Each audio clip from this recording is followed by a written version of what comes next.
The Rebel Capitalist Show. What do you think their angle is with pushing the whole woke agenda? And they meaning the Davos crowd, the World Economic Forum. Well, I mean, they really push that almost as much as they push the things that we typically hear about, whether it's the not eating meat or the climate change or the fourth industrial revolution or AI, but they also really push that woke agenda. What do you think the rationale behind that is? well, I'm not sure 100% on that. I mean, we tend to focus a lot on the economic side of things, which is more quantifiable. But I have some thoughts, and my thoughts are basically, if you go back and you look at the Marxist thinking, Yeah, there you go. That's what I think too. it's Marx and Bret Weinstein, who's the evolutionary biologist, Yeah. who he had, when was it, back in the Yeah, both I he and guess his it was, brother are fantastic. Eric they're Weinstein's amazing. incredible too. Yeah, Yeah, if you guys haven't followed them, follow them on Twitter, and on for sure. Brett's got the Dark Horse podcast, which is amazing. But what they talked about was the the the universities have been infiltrated by this Marxist thinking, Right, right. and that was taking place back in the 90s, and that was back in the 90s when they said, "Look, we've got a problem here." And then, sort of 2000, I think the Evergreen fiasco. Chris, When one was thing I that? wanted to add there, I just looked up my Tom Woods podcast feed, and because he just did an episode on this, that thing that you're talking about, going back, this woke agenda that goes back to Marxism, a lot of it is based in something called critical race theory. And that goes back to the way it all goes back to gaining power, and that's the way the Marxists use that. Lenin used that, and then we're seeing it being used today. And I would also add that if you look at the way they're attacking, I mean, you mentioned the schools, and one thing that I've pointed out through studying history is that we'll keep it YouTube friendly. So the Germans prior to World War II, and you know the group I'm talking about, they had kind of a three-pronged approach. And number one, they would try to eliminate critical thinking in lieu of emotions. They would try to Yep. they would say, okay, guys, forget the critical thinking. That really doesn't matter, because at the end of the day, it's all about how you feel. And then they would try to infiltrate the schools by creating cheap radios, and they did this in the households as well. And of course, they set up a boogeyman, and we all know who that was. But if you see what the global elite are doing now, it's I'm not saying they're part of the same group that will go unmentioned, but what I am saying is they're using the exact same tactics, because you can see It's everything. Yeah. It's now about how you feel. There's no critical It's thinking. crazy. Same thing. I I spent some time last year we were traveling through Europe, and I spent quite a lot of time trying to just researching Yugoslavia and what took place there, how that entire place blew up, what were the dynamics, what were the particular tools, if you were, that were utilized by the various factioning parties, and how did that all transpire? And I kid you not, George, it is textbook. It's the same thing. When you study that, and then you look at what's taking place today, you realize how criminal it is that we don't teach our children this sort of history. Yep. So yes, it's textbook stuff, but what it does, look, everything comes down to collectivism. Right. If you can, because who is the collective? Like, who speaks for the collective? There's always one party. It's just centralization, one party at the top. So you have your opinion, I have my opinion. We're just decentralized. But if I say, no, well, we have to have the same opinion, and I force you to have my opinion in some shape or form, right? And I say, no, it's for the good of humanity. Well, who's speaking for humanity? Who's speaking for the us? There's always some party that decides who that is. And so anytime you hear a politician saying it's for the good of society or the greater good. for the greater good, you know what you're looking at. It is not at all what they're suggesting.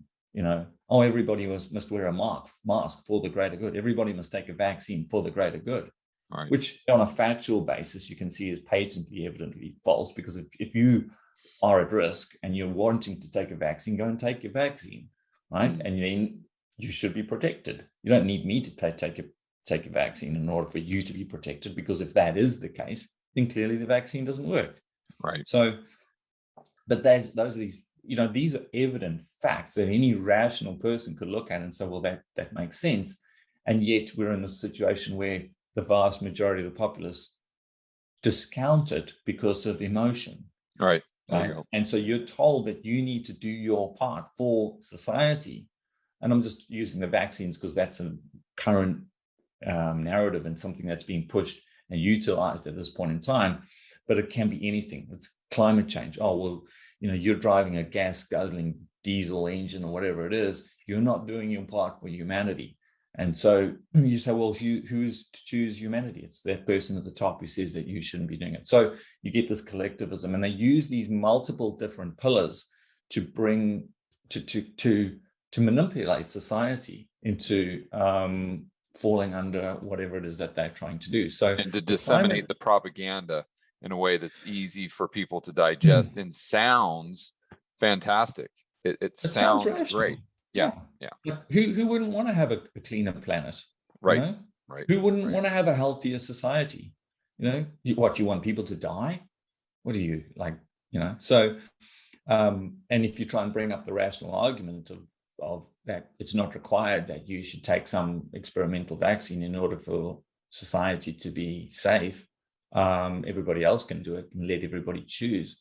That, even though on a factual evidence-based thinking that's rational, it gets washed over by that emotional overreach, if you will. So that's being utilized at scale across the world. The question, when we look at this, with a big one around the climate narrative, is that if you look at countries in the world and the ideologies of those countries, it's very evident to us that some are going to fall into that and some are not.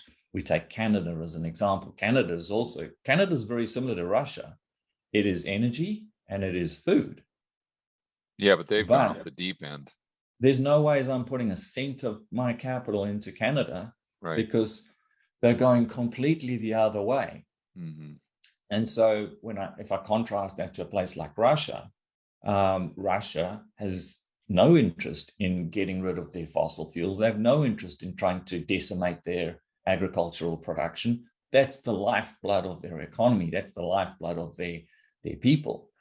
And so you have a massive divergence there. That's a good thing insofar as it creates more asymmetry, because while you're getting productivity declines, which we will get in Canada and many other parts of the world, and just across supply chains which have been impacted, we're going to have, it's not enough to say, okay, I want to be in agriculture, and you just go out and buy an agricultural ETF that might have a whole lot of equities that are based in Canada, because that's right. not going to help you.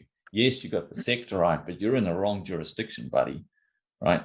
And so the world is bifurcating as we speak into these pockets. And what you'll start seeing, and I write about a lot, is these new alliances that will be formed. Because just as like no man is an island and you can't function on your own, you retrench in a period of deglobalization. We're getting this retrenchment, people going back to their roots, going back to their core, and that's tribalism. It's going back to your ideologies, whatever those might be. They could be religious, political, you name it. And so that's that contraction back to the core, back to a level of trust. It's all about trust. What we're seeing in the Western world is a complete destruction of all of the pillars of trust that we have established for the last 50, 100 years. You think about the legal system. And that's cyclical too, Chris. I mean, if you look at the fourth turning, that's cyclical as well. 100%. And so we're still in that phase where it's being destroyed and people are clinging to it. they're clinging to the hope that the judicial system will sort out some of this insanity. Oh, well, we can sue and we can bring about change in the judicial system, right? But increasingly, you're seeing that that's not happening, or it's not happening to the extent that it should. And so the system's not working. And so you can't trust the system. And then you've got, say, the healthcare system. And you say, can we trust this healthcare system? They're telling us all of these things, and then they're changing their mind. Wear a mask, don't wear a mask. Wear 3 masks. Social distance, don't hug your friends. Do hug your friends. Like, it's just flip. So you're just seeing a destruction in the trust. And we haven't even got to the Federal Reserve. So all of these, whether they're social, political, economic, all of these pillars that have built up and created what has been the most wealthy society in the world are being destroyed as we speak. So what people do is you say, what can you go to that you can trust? That's quite simple. If you think about it from an asset allocation perspective, what can you trust? I mean, obviously gold is one thing that you can look at and say, well, it's still gold. It's going to be there. It's, I don't have to worry about a CEO that's doing something funny, or I don't have to worry about too many things. It is what it is if you're buying just the physical metal. But the same is true across pretty, much of the commodity spectrum.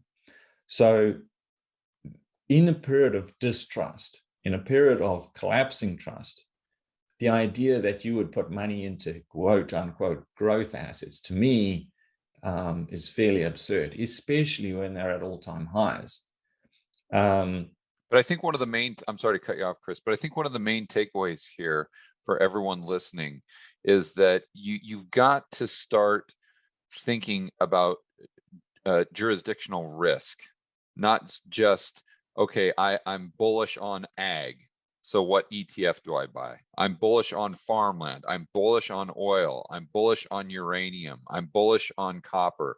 I'm bullish on nickel, or whatever. You got to start there. Okay, that's fine. But then, usually you could just make that decision and then analyze, kind of do a bottoms up type analysis with the individual producers and come to some good conclusions. But what you're saying is you've got to still do all that stuff, but then you've got to take it another step and say, where is this gold mine actually located? Where is this, what's the jurisdictional risk that I'll have with the political narrative in country XYZ, and how they're going to fit into this grand scheme of things with the World Economic Forum, or be or they're going to be a part of another group that might not want anything to do with that type of collective narrative, in which case I would assume you would say that capital may be treated much better there, and therefore you'd want to favor those types of jurisdictions. Correct.